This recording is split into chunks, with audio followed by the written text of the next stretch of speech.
उत्तर प्रदेश में शिक्षा मित्रों की समस्या एक लंबे समय से चर्चा का विषय बनी हुई है। आइए इस वीडियो में विस्तार से समझें।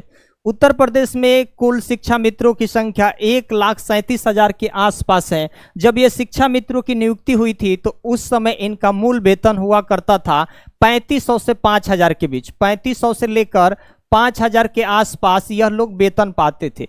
लेकिन समाजवादी पार्टी की जब सरकार आई, उस समय अखिलेश जी जब मुख्यमंत्री थे 2012 से लेकर 2017 में, तो 2014 में समाजवादी पार्टी की सरकार ने यह फैसला लिया कि जो शिक्षा मित्र हैं उनको सहायक अध्यापक के रूप में समायोजित कर दिया गया। तो उस समय इनका वेतन कितना होने लगा, 30,000 से लेकर 35,000 के बीच ये लोग क्या करने लगे, वेतन पाने लगे। लेकिन बहुत सारे ऐसे बीएड सीटेड पास स्टूडेंट सुप्रीम कोर्ट का दरवाजा खटखटाए और खटखटाने के बाद सुप्रीम कोर्ट ने 2017 में, यानी 3-3.5 सालों तक ये वेतन अच्छा खासा पाए, लेकिन 2017 में सुप्रीम कोर्ट ने ये सहायक अध्यापक के समायोजन का फैसले को क्या कर दिया, रद्द कर दिया।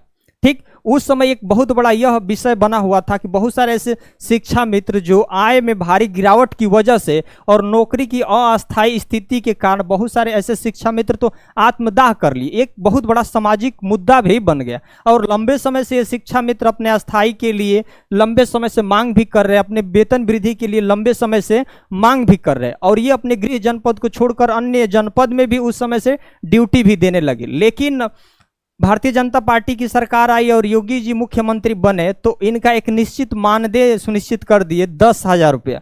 कितना, 10,000 रुपया इनकी मानदेय शुरू हो गया और 10,000 में ही अपनी ये जीवन परवरिश करना था इनको। तो इसलिए अब इतने कम वेतन में अपने जनपद को छोड़कर दूसरे जनपद में ड्यूटी देना थोड़ा सा बड़ा कठिन काम है। इसमें गुजारा भत्ता उतना अच्छे से नहीं चल पा रहा था। बहुत सारे ऐसे शिक्षा मित्र 300 किलोमीटर दूर आवंटित कर दिया गया था। तो 10,000 में ये बहुत बड़ी समस्या है, अपना जीवन यापन करना, सारी चीज़ें खर्चे चला लेना परिवार के लिए एक बहुत बड़ा कठिन था। तो सुप्रीम कोर्ट ने इस फैसले को रद्द कर दिया। तो ये 5 सालों से लगभग ये शिक्षा मित्र अपने अस्थायी नौकरी के लिए अच्छे वेतन बढ़ाने के लिए लंबे समय से मांग कर रहे हैं। अभी भी धरना प्रदर्शन वगैरह सारी चीज़ें चल ही रहे हैं। बीते 17 दिनों से प्रदर्शन कर रहे हैं शिक्षा मित्र। प्रदर्शन क्या, इस पे सरकार ने क्या फैसला लिया है, ये 18 तारीख का पेपर है, ध्यान रखिएगा। ये 18 जून का यानी आज का पेपर है। और ये डॉलर थोड़ा सा देख लीजिए, रुपये के मुकाबले में 86.31 है, यूरो पर 99.54 है। थोड़ी सी ये भी बहुत महत्वपूर्ण हो जाता है देखने के लिए। बाकी इस विषय पे तो हम चर्चा कर ही रहे हैं।